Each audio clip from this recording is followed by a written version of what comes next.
Hello, everyone, and welcome to History Matters and So Does Coffee.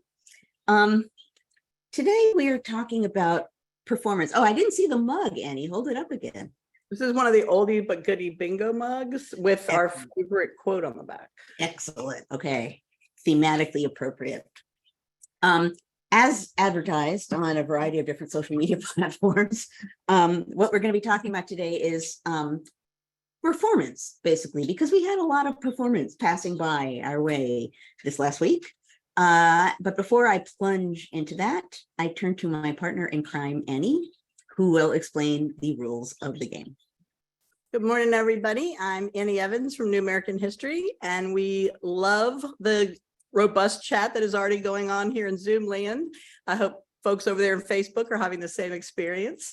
We have a great topic this morning, as always, and the way that you will get your questions asked later on this morning is by putting them in the Q&A. The chat is fun. We love the chat, but the questions need to go in the Q&A, and I'll be back in about 30 minutes, and we'll have a discussion.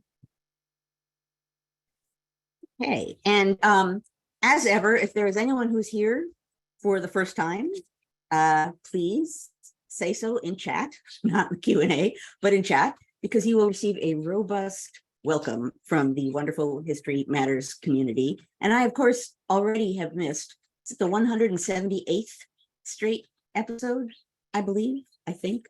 At any rate, I think it's 178. Which is remarkable, and it explains why we have the wonderful History Matters community. Okay, there we go. Thank you very much. Okay, so as I suggested a moment ago, some weeks, well, actually, there should be no weeks when I wonder what to talk about, because the news cycle is basically 12 hours long. Every 12 hours, there's a new remarkable story. But this week, there were two things that struck me as sharing something in common. And in part, that was the spectacle of them, right? And that they were supposed to be something of a spectacle. And by that, I mean the Republican debate. And then, of course, former President Trump's motorcade on the way to his booking at the Fulton County Jail. Both of those things, in different ways, were played to an audience, were staged literally in one way for an audience.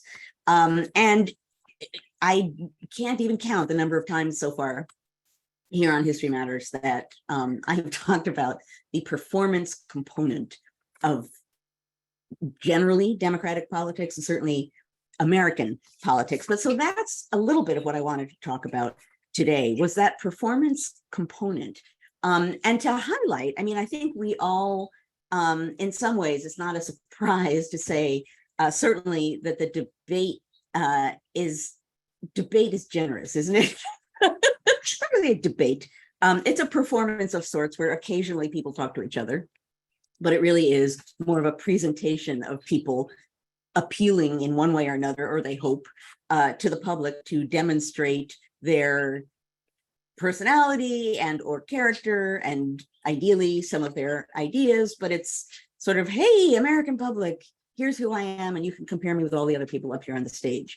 The motorcade, that was quite a motorcade. Some of you can probably look up and see how many cars, motorcycles, and everything else were included in that vast motorcade. But while every former president deserves secret security and deserves, a variety of different things as a former president, that was excessive, and was deliberately so, of course, because the entire arrest, booking, arrival, departure was, for former President Trump, a form of campaigning. And that's what we were watching. But before we get into that, I do want to talk a little bit about this broader idea of performance and the significance of performance, the importance of performance. From the very beginning, that people realized, the founding folk realized, was going to be central in any small r Republican mode of governance, any democratic mode of governance, right? Performance really matters. I've talked about this many times before, that the founding generation knew that public opinion mattered in the American Republic in a way that it definitely did not in a monarchy. but they didn't know who the public was. They didn't know how to get their opinion. They just knew that it was really important. And so they should think about what they do for the public. On the other hand, they also recognized, and they thought back to ancient Rome when they thought about this, that demagogues are really good at spectacle, right? That's the way that you really appeal to the public is that kind of spectacle. And if you can appeal to them, and whether it's by appealing to their prejudices and emotions or with simple parade and spectacle, all you have to do is get the public to notice and side with you in what you're showing them. And then when you have power and take office, you can do whatever the heck you want because you no longer really have to care about the public. So that's, I think I've probably said this before, that the glory and the vulnerability of a democratic mode of politics is the people matter, right? The glory of it is that we matter, this is a form of government that's grounded on we the people. And that's distinctive, and it's in its own way, it's special, remarkable in some ways, but that of course is also its vulnerability. We the people, we are the vulnerability because we can be distracted, fooled. There are any number of ways in which, as the founders would have used the word demagogue, can distract us from what we should be thinking about and then seize power. So, and particularly during election times, and I'm sorry to say probably from now up until we have another year of this going on, there will be a variety of different ways in which people will be trying to get our attention in ways that are commendable, in ways that are maybe not so commendable. So this is not the end of this conversation, but it certainly was a week that highlighted it. Now, I have two quotes for you. So this morning, I thought bread and circuses, right? I thought ancient Rome, I thought bread and circuses, and I thought, I'll bet that the founder folk have something to say along these lines. Demagogue, circus. There's got to be a good quote. This was my line of thinking this morning. And I didn't necessarily find circus quotes, but I definitely found one or two statements from founder folk that I wanted to offer you because they're right on target. One of them is from John Adams writing to his son, Charles, in 1795. And I gather that what he was referring to in a general way was there were two land speculators who had developed some kind of a scheme to buy land, and according to the footnote for this letter, amounting to what is now the Lower Peninsula of Michigan. So it was a chunk of land. But because they wanted to be sure that this deal would go through, they tried to bribe congressmen by offering them some of the profits of this deal if it went through. And this is what John Adams is talking about in this longer letter, and I'm sure you magical people who are so good at Googling can find it. He was talking about the bribery, and then he was talking about people, members of Congress, like there might have been one member of Congress who considered it. Most of them said no, which sent Adams off on a topic that he'd like to talk about very often, which is popularity and the public and how bad it is to seek popularity. And of course, John Adams was someone who, on the one hand, never deliberately sought popularity, but really loved it when he had it.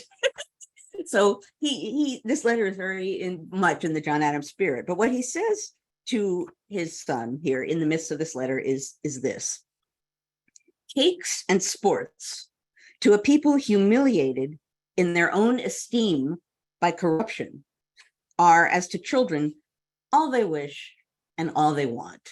I'm going to read that again because it's got a real punch to it. Cakes and sports, not parade, not circus, but pretty close. Cakes and sports to a people humiliated in their own esteem by corruption, which is a fascinating phrase, are, as to children, all they wish and all they want. So a people who have been corrupted to the point that they expect nothing more of themselves, really all they want is entertainment. That's a sad but true thing. So that's on target, and that's very Adams-esque, since he constantly talked about the people and how they could be fooled. And as I said before, he very much wanted to be popular with the people, but he understood that appealing to the public for popularity was not a noble and worthy thing. It's not what a leader of a country should do. It's why he was really happy for a brief period during the quasi-war with France during his presidency, because it was a quasi-war time.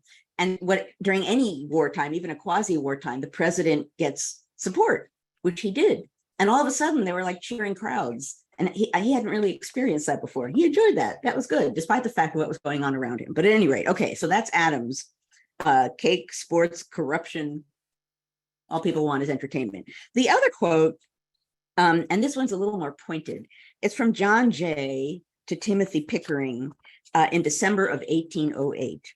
And John Jay says, republics are frequently to be pitied rather than blamed when, mistaking demagogues for patriots, they suffer from the demerit of those whom they appoint to manage the public affairs.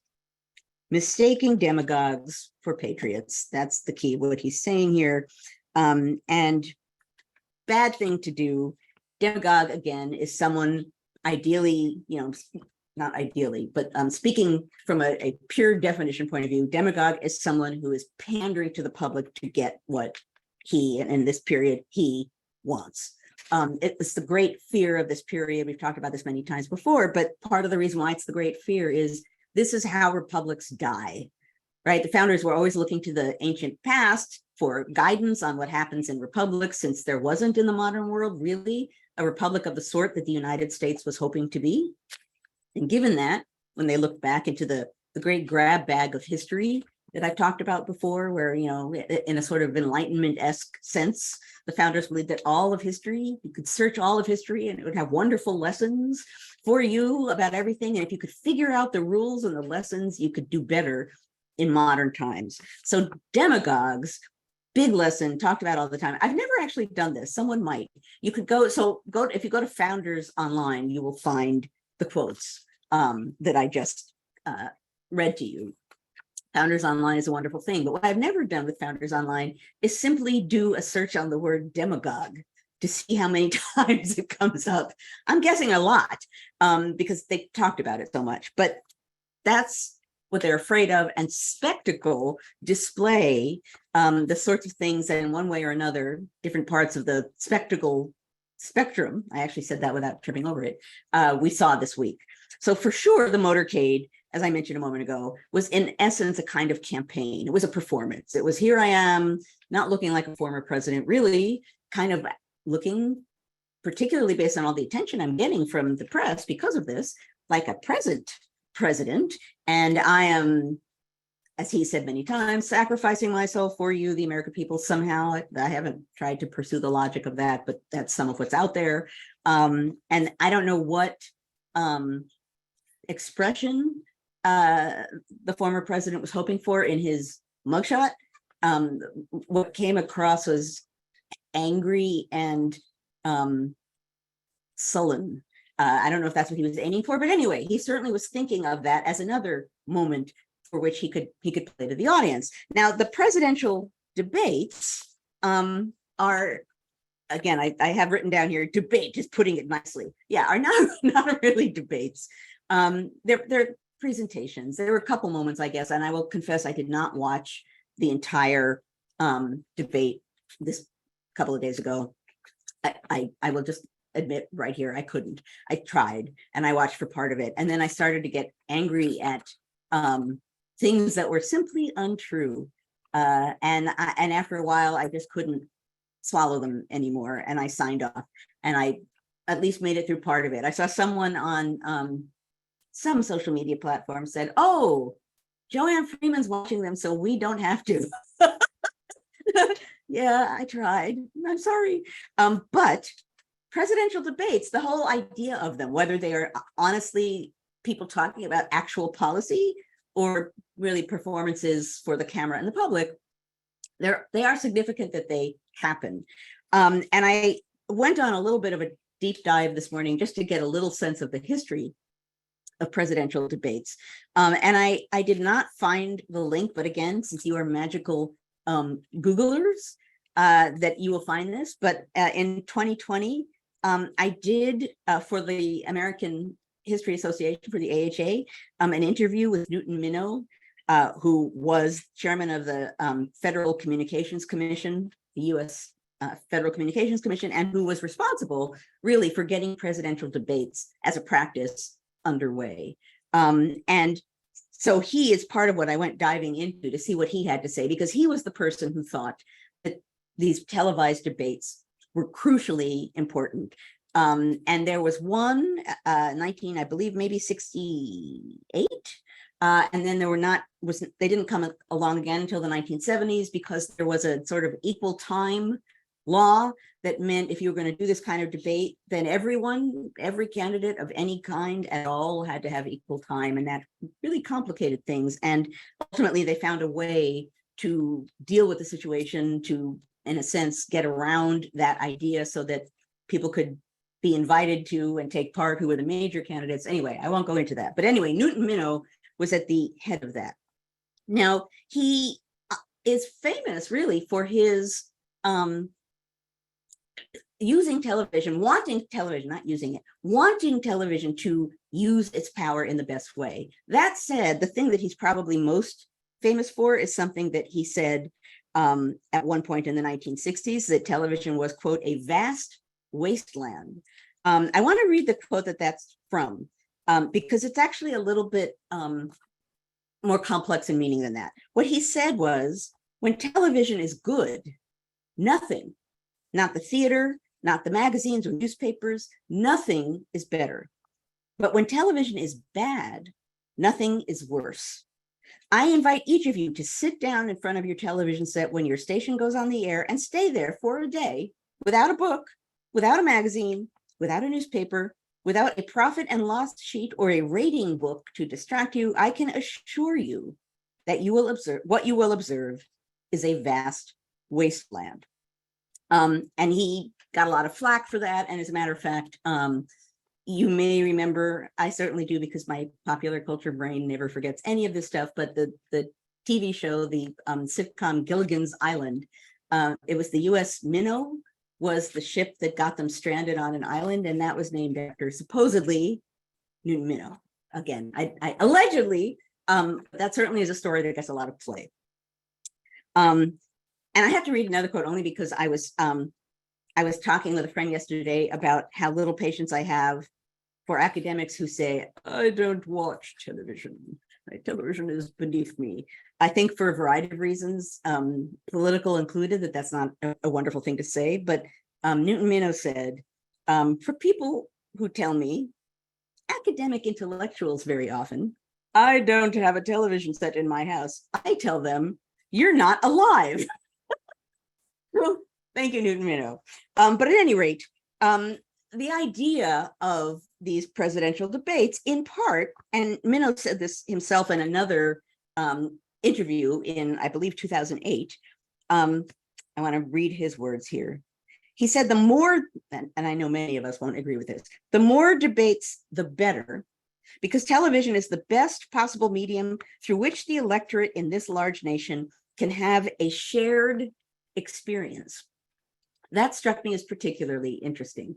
And of course, nowadays, the shared component of television sort of vanishes a little bit day by day because everything streams and we can do things whenever we want, except actually, seemingly, not this kind of debate when it happens. You can watch it later again and repeat, but as far as a live phenomenon that people know is live and that more people will tune into than is typical, this still sort of qualifies as that kind of an event. But it's interesting, what he wanted was the shared experience of it. He talks at other points about how the public can get some kind of perception of the candidates, even depending, who knows if they get any ideas, but they can certainly get a sense of who the candidates are and how they respond in the spur of the moment to questions that they are asked or challenges that confront them. So despite what we might say about these debates, people still say, we can talk about this during the question and answer period. I think that there's some truth to this, that it actually matters that we can see these people in action, regardless of what it is they actually are or are not deigning to say, or even to raise their hand to acknowledge. There's a lot that's sad about that debate and about many debates, but I still think it's useful. Michael Beschloss, in the same 2008 conversation, said that debates give the American public a better chance to get to know the candidates. At the same time, they can permit small moments or factors to have too great an influence over the public's perceptions. A bad makeup job, for example, Richard Nixon, can leave a lasting poor impression of a candidate. One bad performance can also potentially ruin a candidacy. And of course, also, one good performance can boost a candidate in ways that perhaps a candidate doesn't merit being boosted for. But at any rate, the point here, the larger point here, is that that both of those things, the motorcade and the debates, were obviously intended to communicate to the public. The motorcade, the message was pretty clear. I'm important. I really pretty much am still a president, and I'm a hero, and I'm doing this for you, the American people, and I get attention wherever I go. And as I said, I think it was essentially a form of campaigning. The presidential debate, again, it's more complicated what they're communicating, and I'm sure each candidate went into that debate with a different goal of like, here's what I need to communicate. Some probably did, and many probably did not get across what they wanted to communicate. But in one way or another, you have to know that their coaches were trying to focus on what kind of a performance they needed to offer the public to promote what's good about them and counter whatever is bad, or to just score points and get attention in some way for another. So in a way, that kind of debate, more than anything that has any real depth or information to it, becomes kind of a, almost, I don't want to say Olympics because that requires actual skill, but a kind of a competition where you hold up, 8.2, 9.5, like how did their performance go? And what did they do? And how many gaffes were there? And what kind of gaffes were they? And did the person who's in the lead actually act like they're someone who deserves to be in the lead, et cetera, et cetera, et cetera. So they were indeed, in one way or another, certainly this last one, a kind of judgment moment, right, for people to try and decide what they thought about the candidates. The performance component of it at times I thought was painful, partly because of the raising hand phenomenon that took place. A couple times the candidates were asked, would you pardon former President Trump if you became president? Or do you believe that there is human caused climate change as a problem now in the world? And they said, raise your hands, whether you believe this or not. So the climate change question, initially, no one raised their hand, which, okay. And then the pardon question, you could see, I believe, and by this point I had signed off. So this is what I'm reading online and I can't attest to it. But as I read, Ron DeSantis sort of looked around to see what other people did before raising his hand, which is one of those performance components that, feels to me that he might not have actually been thinking about the fact that everything that he did was on camera so that people could see him, not sure what to do, and he would look around to see what everyone around him did. Not, exactly a leaderly quality, not that I necessarily think anyone on that stage, I'll just stop right there. I won't go partisan, but at any rate, that was not a wonderful moment for Ron DeSantis. Like, what do I do? Oh, everyone else did this. Me too.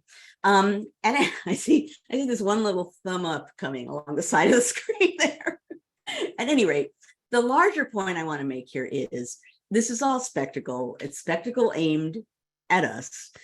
We need to obviously be aware that these are performances with a message, and not just swallow the message, but consider, in the case of the motorcade, what that message was. In the case of the debate, the many messages that are being sent.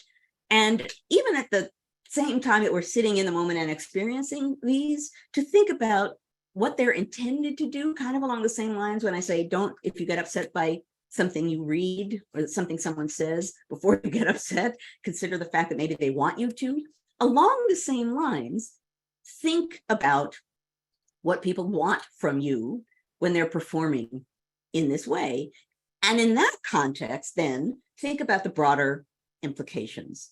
I think it's easy to dismiss some of these sorts of things as mere performance and therefore trivial. But I think a lot of things that are happening right now aimed at us may or may not have a lot of oomph, a lot of weight, a lot of impact once they happen. But, you know, think about, and this is in a sense shallow when people say history will judge, you know, what does that mean? And it might not mean anything. But if you think about the fact that what's going on now at some point will cause an impact that will indeed shape what happens and how history understands it, then all of this becomes important. So I suppose in one way or another, I would say it can sometimes be useful to think like a historian. And by that, I mean, take a step back, even as you're in the moment experiencing it, take a step back and think about the impact of what's going on, the intentions of what's going on, and down the road, what impact it might have. And that isn't necessarily easy to do, but it's really important to do because it's so easy, because these are so performance oriented, to get swept up into the bread and circuses of the moment and forget that there's a longer term goal in mind and that we might be pedaling our way right down along with the people performing for us into that zone, that message zone. So just consider the performances that we're seeing, consider why they're being thrown at us and what we're supposed to think and what we actually do think, and then think about the impact and implications that they might have. And think about when you add them up down the road, thinking like a historian, what does this mean? What does this suggest? What is happening on a broader scale? Okay, I am 1 minute early. Right, I saw smoke and mirrors. Someone said, just went across the bottom of my screen, do not be dazzled by the smoke and mirrors. And yes, bread and circuses, I would be surprised if it wasn't already a band name. But at any rate, it is mug time. And today's mug it has a different logic behind it, because I couldn't decide what mug was like a performance mug, and I might have picked the C-SPAN one, but I just used the C-SPAN one a while ago, and also my On the Media one, which I used last week. So I felt like I had gotten too much play for the two mugs that serve this best. So I chose another mug, and I will explain why once I hold it up. It says, coffee, the favorite drink of the civilized world, which Annie gave me this mug. I did. And the reason why I chose it is because I didn't have time to make coffee. And so I'm drinking lemon juice. Lemon juice, like pure lemon juice? No, like, you know, I know, otherwise I would. All sour. It's some form of lemon juice made for consumption that's not pure lemon juice. And it has some other stuff in it. And it has a little bit of cayenne pepper in it, which I didn't know until I drank it and I was like, I mean, maybe I'm now used to it. My first sip, I was like, woo. So I didn't get to make coffee. Thank you, Addie, for the mug. I love that mug. Me too. And I was glad that I had a reason to use it, which is I'm not drinking coffee. I will take another sip. I'm actually having hot coffee, which I think the last 5 weeks I was drinking iced coffee because it was so hot. Iced coffee. Week I've made hot coffee in a long time. I love it. And so that was there is logic behind the choice. Okay. Let me open. Okay, we've got some really good questions. Okay. And somebody just put something about Chris Christie in the chat. It was flying by so fast, but I want to come back to that if we run out of questions. Okay, Linda has a good question here. She asked, does anyone else feel deflated about the news that the Georgia Republicans started a brand new law allowing them to remove DAs? One of the senators said he will put in to remove Fannie Willis on October 1st, the day the law becomes effective. How can we survive these kinds of attacks? She's asking. Yeah. Well, that's how can we survive? I don't necessarily have the easy answer for that. The moment that we're in, for sure, in many ways, and not just that way, is a moment where, what did I just read? Was it Ohio? Where people voted on a law that had to do with abortion, and they changed the wording of it when they put it into action. So it's not actually precisely what people voted on. Yeah. So there are all of these things happening now that pretty much are fundamentally anti-democratic, right? In that way, if people vote for something, they have voted and they have passed judgment, and that is the thing they have voted for. And that seems pretty straightforward. But in a variety of different ways, some of them very sort of blunt and in your face, and some of them a little bit sneaky. There are any number of ways in which And at the moment, it's largely Republican folk who do not necessarily have the demographics behind them, do not necessarily have the majority behind them, and are finding ways to make up for that fact by with these creative ways of dismissing people or removing people or changing laws or old-fashioned ones, gerrymandering, and any other number of other things. That's, in one way or another, some of this, like gerrymandering, goes all the way back to the beginning of the Republic. So I'm not saying that any party doesn't try at any given moment to find ways to have an advantage to win an election. But what we're seeing now is a sweeping, widespread, ongoing campaign to do that very thing. Much of it centered around elections, but not all of it. Now, I don't have creative equals unethical.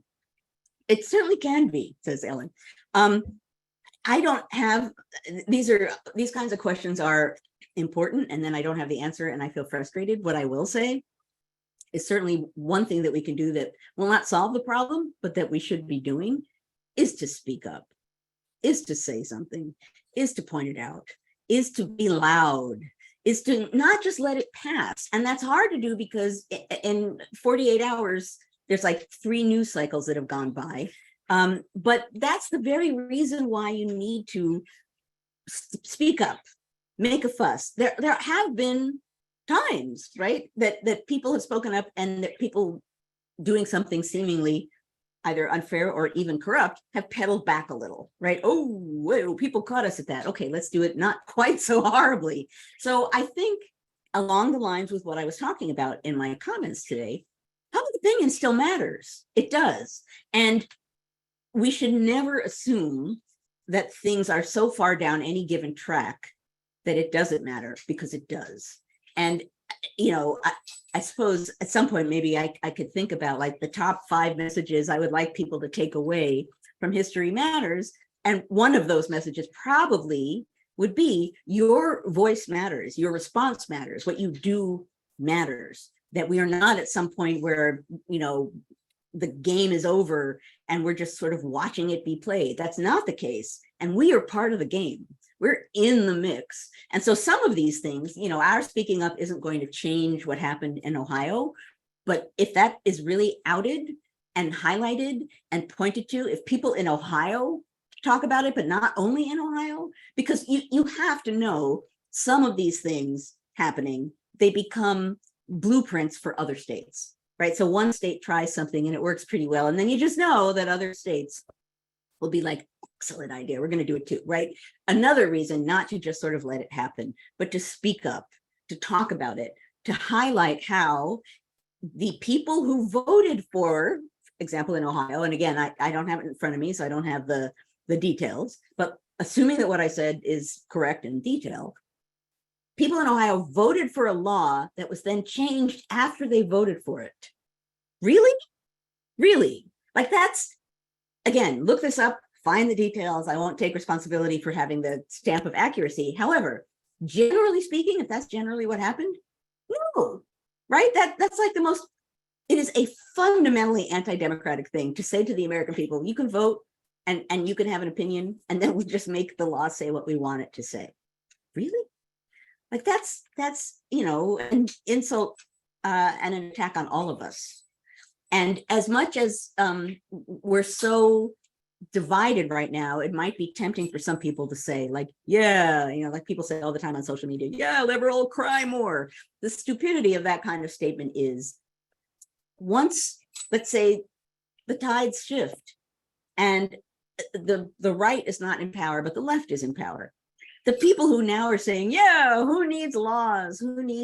They're going to be potentially victims. I'm not saying the left will be exactly like the right. I'm actually not. But what I am saying is that anything that happens now can happen again, and you might be the victim next time, right? You might be the person who's considered, not really a person. You should be sent out of the conversation. You might be the person who has to attest to your, actually, I'm not even going to go there either.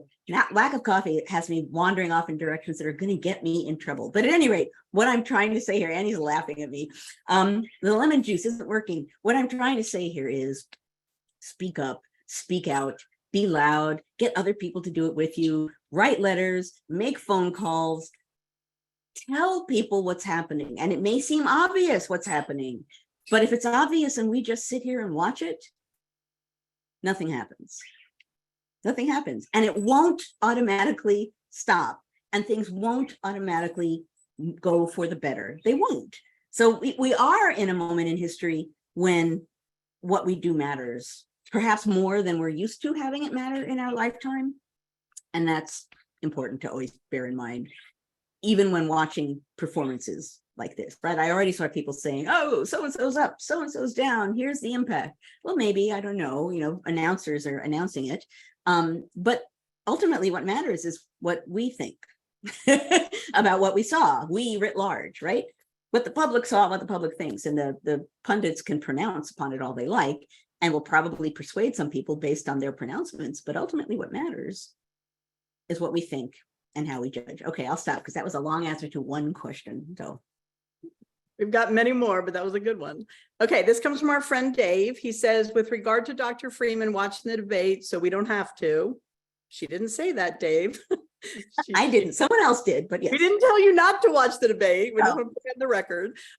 He wants to know your thoughts on Heather saying it's okay to view all of this legal stuff from the point of view of a historian in 150 years from now, and what she would be researching and writing about. It wouldn't be the first Republican debate or the legal gambit defendant Cheeseborough is trying now, or the Georgia Commission. What they may or may not do. Heather's advice, garden or go kayaking. So he wanted you to comment on that.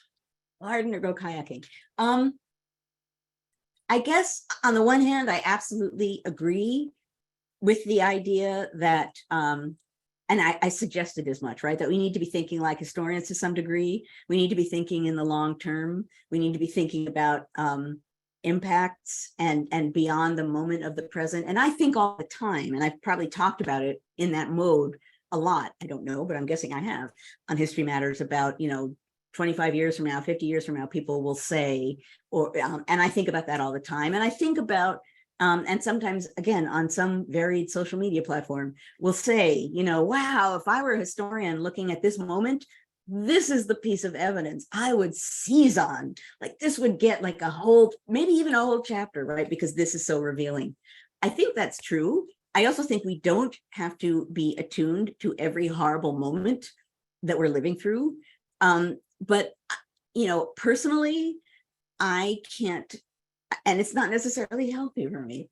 I can't go kayaking or do gardening because I'm too caught up in what's going on now. I think sometimes it's really good to go kayaking, as Heather would do, or garden, or go to the beach, or any number of other things. I think that's good. I think we don't have to be attuned to every second of everything that's happening. That said, I do think that we need to have a sense of what's happening. We don't have to watch every moment, but we need to know what's going on so that we can understand it, judge it, and respond to it. So whatever balance works for you, then I agree with that. I don't think you should be all attuned to every word. I think that your brain might implode if you were to do that, because there's just too much. And some people are trying to overwhelm us with stuff, right? So that we get tired and we don't hear anything anymore or see anything anymore. That's not good either, right? So, and sometimes just flooding the zone with nonsense is part of the strategy. We get a lot of crazy information out there. People will believe some of it, or they won't know what to believe. Yay, then we'll have accomplished something. So there's truth to what Heather is saying. There's a balance that you have to figure out what your balance is for how much you need to be tuned in and how much you can step away. Like many people did not watch the debate, and I think that was perfectly fine. I don't think you had to watch that debate. I think you were going to get a summing up of it afterwards. I felt compelled to at least watch part of it so that if I was going to speak about it, I could at least know what I saw, unedited by somebody else. But I think thinking like a historian, being careful to observe what's going on, but not like burying yourself in the flow of things, that's important. You've got the chat lit up. Okay. So lit up that I'm like not even caught up. It's like flowing by. It is. Okay, Julia is asking, she says, video is powerful indeed. Seeing something for ourselves is important. What about the effects of AI on all of this? Video documents history. What about AI if it erodes the trust in what we are seeing? Right. And I don't have an answer to that, but that's scary. What feels like 1,000 years ago, my colleague Tim Snyder tweeted out something about if we don't know what to believe anymore, democracy's done. I probably exaggerated it, but I do remember him saying something like even before his On Tyranny book came out. So this is a while back.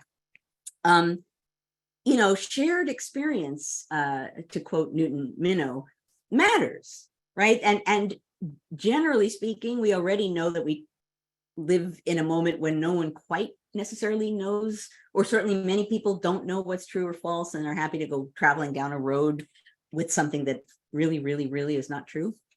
But, you know, I don't have the answer to that because I don't know how that's going to unfold. What I do know is it's scary because if we don't have, if there's no general sense, at least among many of us, about what's true and what isn't, I mean, if we really get that,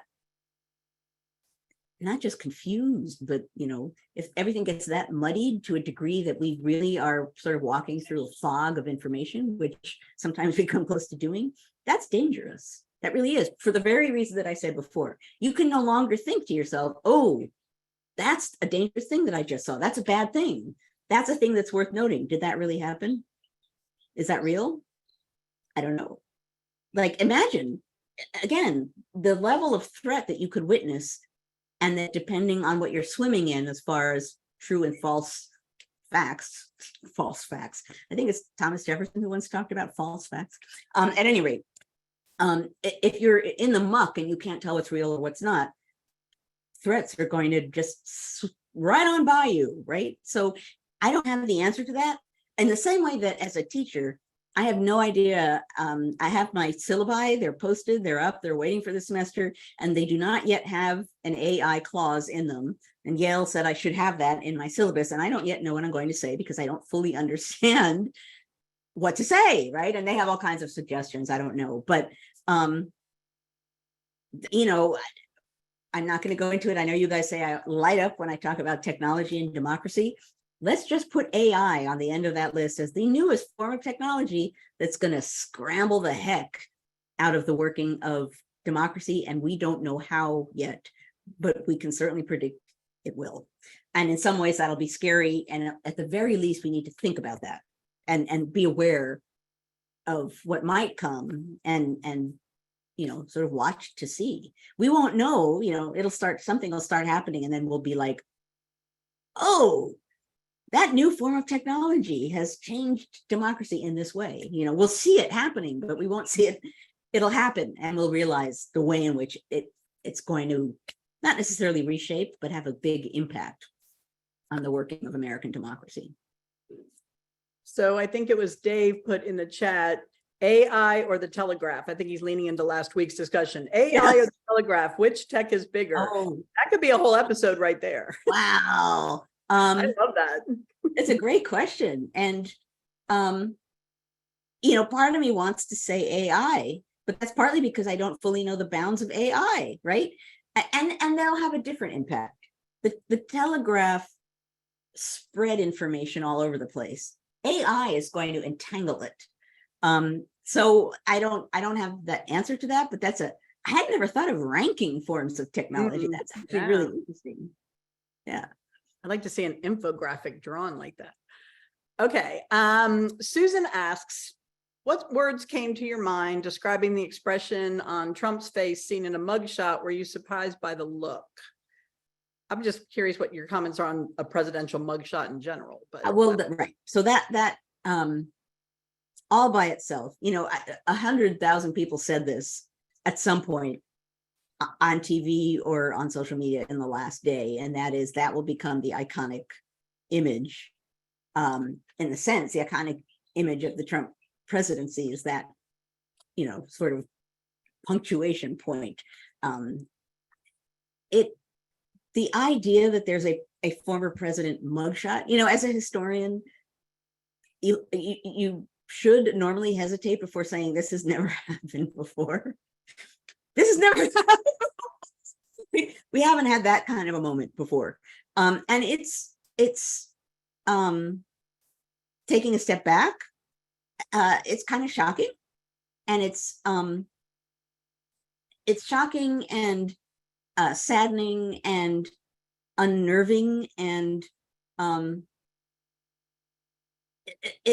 think on that kind of a slightly not grounded in the moment level, that was part of my impact. My first impact was like, holy smoke, that's quite an image. That image, you know, strong expression on his face.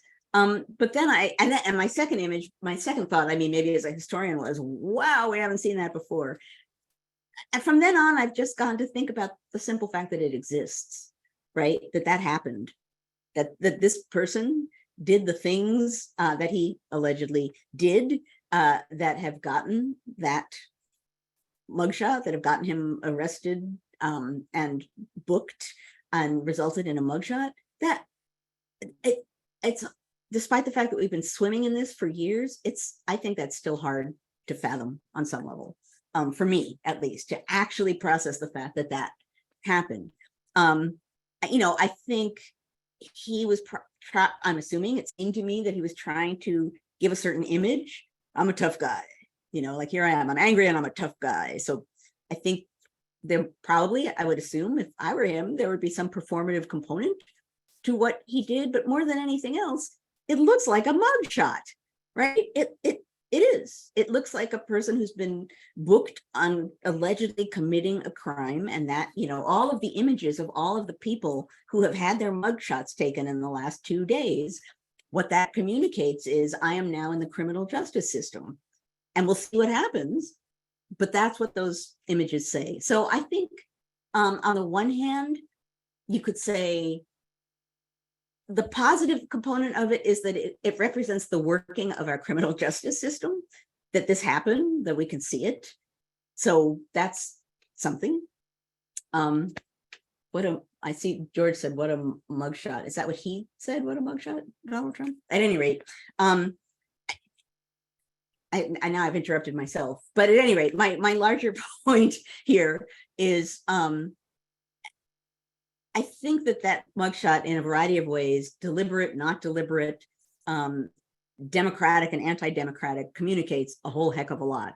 And it should communicate a whole heck of a lot.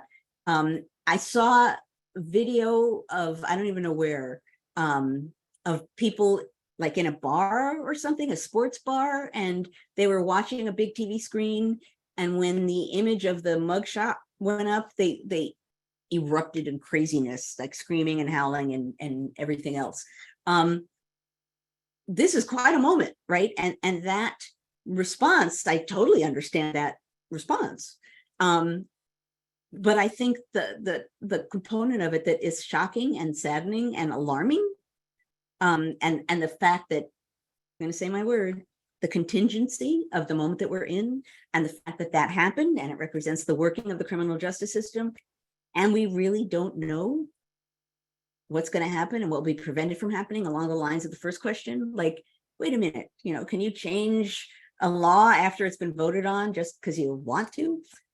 We don't know what the impact is going to be. So I guess that takes me all the way back to my constant message, which is just, you don't have to pay attention to every second that passes, but you should really be watching in a general way what the heck is going on, and not just watching it swim away, but having a response to it. And whatever that means, whether that means talking to friends and family, whether that means contacting your members of Congress, writing something, you know, going to some local group or organization and having a discussion, whatever that means, not just watching it swim by, I think is important. Yeah. So Cece is sort of leaning into last week, but also connecting it to this week. She was saying, how do we deal with that fine line between the First Amendment and lying? We've talked about lying here many times before. And is it also relevant in campaigning as well? I guess she means like lying during a campaign. Yeah, well, so that's also a knot of something that goes all the way back in time. I mean, certainly it's not limited to the United States, but beginning with the founding of the country, there was always this knowledge that you could lie and it would be put in the newspaper. And how could you tell the truth from the lies, and that the lies could shape everything? And yet to clamp down on lies in too strong-handed a way would be anti-democratic, would clamp down on a free press. And for government and politicians to be held accountable, there has to be a free press. So that gets back to sort of the glory and the vulnerability, right? That you need a free press, you need people journalists ideally, to be able to watch what's going on in politics and hold people accountable and reveal to the public what's happening. But that means journalists can mean many things, and they can be saying many things, and they have a right to say many things. That's never been an absolutely clearly drawn line, because it can't be, right? Freedom means messiness to some degree, and it has to. So that's not, I'm not going to remember the quote, but there's a Jefferson quote about how, he doesn't read newspapers because they're just, all that they have is lies, right? And I think he says this maybe while he's president or after he's president. At any rate, he has to read newspapers to be informed, but he can't, in 1808, doesn't know the truth from the lies. That's a constant, that's a given, but combined with everything else that we're talking about right now, becomes a distinctive kind of a given in this historical moment that we're in. Yeah, you have so many good questions. Kathy Porter asks, speaking out and calling attention, is that like the actions happening now in Tennessee over the gun legislation, or efforts to protest the Covenant parents? Would those be? Go ahead. What were you going to say? I think she's asking, would those be, are those the same kind of examples in calling out? The Covenant parents, was that the case with the, actually, no, was Tennessee, the people in the audience holding signs? I think so. And who were pulled out of the room? Yeah, that's a great example. These people were just sitting there holding signs. They weren't yelling, they weren't objecting, they weren't getting in the way, they were just holding a sign. And they were pulled out of the room. And that's a great example because, number one, people noticed. Number two, a person, and in this case, I believe a mother, sitting there holding a sign that, make gun laws. I don't know what her sign said, but it was nothing crazy. It was just like gun control matters, and being pulled out of the room for simply holding that sign. That's so blatantly oppressive and over the top. If she had been screaming, then you could say, okay, she's disrupting. That wasn't disrupting anything. So then, yeah, that in and of itself matters. The fact that she didn't just, okay, and sort of go out of the room, but that she resisted to some degree and thus made it obvious that this was happening. And the fact that we are here talking about it right now, all of that matters. That's, we've already seen this, and it's definitely not going to get better before it gets worse. But the idea of defining along the same lines, like what's allowable, lies versus truth, what's protest, what counts as allowable protest, and when does that cross the line into something beyond protest that is dangerous? That's also can be a sort of muddy thing. In this case, there was nothing dangerous about a woman holding a sign politely in the audience. But I think there will be a lot of discussion, particularly coming up within the next year, people doing things and then saying it's my right to protest. And what does that mean? And what is included in that right? And when does it cross a line? We've already seen, partly during the Trump presidency, attempts to sort of disperse people who are just protesting, not attacking the Capitol, some of them armed in various ways, but I mean, honest, like in the streets protesting, and not doing damage, but just being in the street. Nope, you can't do that. That's not allowable. It's got to be stopped. It's the same kind of dangerous kind of, what do I want to call it? Not quite a spectrum, but it's a slippery slide from you can't do this to we don't like protest. And we don't like protest is a huge problem. So all of these things, I want to say thinking like a historian, but I'm thinking ahead, the next year plus, is going to be messy, and there's going to be all sorts of stuff happening to get our attention, and all sorts of envelopes being pushed, all sorts of things being attempted in the hope that either they won't be noticed, or they won't make a fuss, or they will be noticed and have some kind of an impact, perhaps not in always savory ways. We have to sort of be prepared for that and be smart. And this gets maybe back to what Heather said, be smart and not swallow it all whole, and kind of at least be able to see what's happening, think about what's happening, and not jump head first in, because it's going to be really messy over the course of the next year. It just is. Like, I don't like to predict the future as a historian, but this is pretty hard to deny. Yeah. Andrew has an interesting, I'm not sure if it's a question or an observation, but I would be curious to know your comment on it. He said he's glad to see with these most recent indictments that there's an asymmetry between the legal tools being brought against President Trump and what he and the powers behind him are. He wanted to know if you could make a case that Trump is an agent of war, a spy backed by the power of Russian intelligence, and that we're pushing back against him with our legal system, not with our intelligence apparatus. Well, this is interesting. I can't answer that specific question, but what I can say is the question of what do you do to fight back against obvious lawlessness. I thought about that a lot when working on my book, because what you had was Southerners wielding weapons and punching people and threatening people, and things happening on the floor more often of the House than the Senate. And granted, America is more violent, and this happened on a state level too, but certainly this stuff violated the protocol of Congress, right? And so you could have said, when this was going on, the speaker, for example, should have done something to enforce it and sometimes didn't. But so you had Southerners doing things in a variety of ways that were improper and sometimes by congressional standards illegal. The response for a very long time on the part of others was the rules, enforce the rules. What about the rules? Actually, John Quincy Adams came up with a name for those little speeches, because there'd be some horrible violation and someone would like wave a gun at someone and there'd be a big to do, and then everyone would sit down and then someone would stand up and say, the rules, what about the rules? Often a Northerner, what about the rules? Adams named them lamentation speeches. So like there would be a big mess, a fight or something, and then he would say in his diary, and now the lamentation speeches begin, right? No, the rules, we need the rules. And the fact of the matter is, the rule saying that didn't necessarily do very much, right? For a while. Sadly, what had an impact, and ultimately not necessarily the best one, was when people in the North said, I don't like that, and I'm never going to introduce that, but if you do that to me, I'm going to do it back at you. That certainly changed the dynamic of things. And it, people in the North wanted that because they've been watching their side say, the rules, while things sort of went off the rails.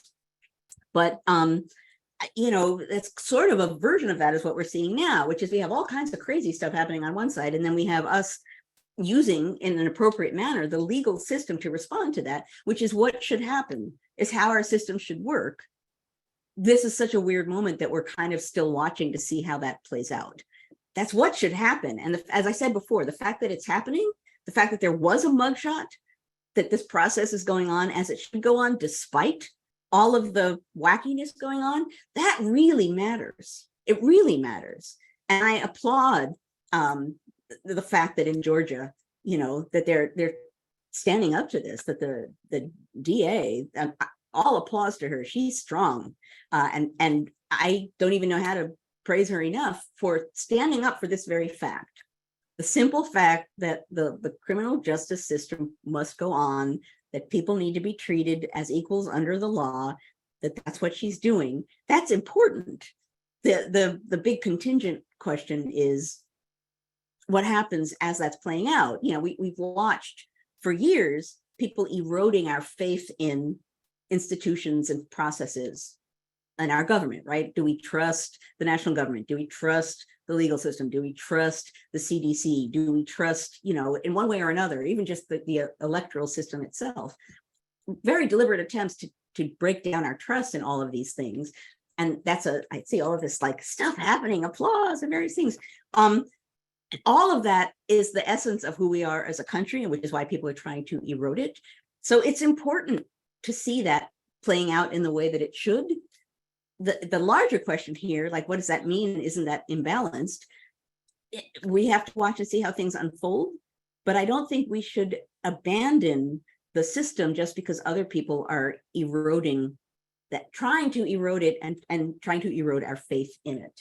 The system, I said this somewhere to some media outlet in the last week, I said that what the founders believed that they were doing that had value, the framers of the Constitution more than anything else, was creating a process of governance, so that when things went awry, you would be able to resort to the process, right? You would be able to say, okay, something's screwy, but we have this process, and let's go to it, and it will help us get out of this. That's key. That is the key. It's why people are trying so hard to erode it. We're actually several minutes past. I took us. No, but there's so many good questions left. Oh, okay. So here's what I would say. Okay, go ahead. I would say, so we did have some questions left last week regarding Kansas, the Marion County record, and I looked at them and I almost was like, should I go with that and answer them? There were a handful that actually could have had a discussion, but then everything that happened this week, I was like, I tacked it on in my, we could talk about that too, but all of these other things were happening. In this case, what we're talking about is so broad and really has to do with democracy. I would say that there very well might be a way in which this will go on into next week. And so I would say, once again, John, before you vanish and go to Aruba, if you could send us the questions, if you have a question and haven't put it in the Q&A yet, do that now so that it'll be registered, and then I can look them over, we can see, and maybe we can continue this in a way next week, because it's important and it's broader than the specific way that I brought us in. It's about democracy and how does it function and how do we preserve it in unpredictable and highly contingent times. And you just said contingent, and just so you know, Clinton made a bingo card this week. So there were people playing bingo after all. And I know we've gotten a little loose because the last couple of weeks we haven't had to worry about what we say. So now we have to be careful again. Wow. Okay. And if I had known that, I might not have said the C word. Yeah. I know as soon as I say contingency, it's like bingo. Yeah. They anyway. snuck in halfway after you started talking. Sneaky devils. Okay. So what's going to happen now, in addition to you entering your questions so that we can look at them for next week, we are going to go to the after party.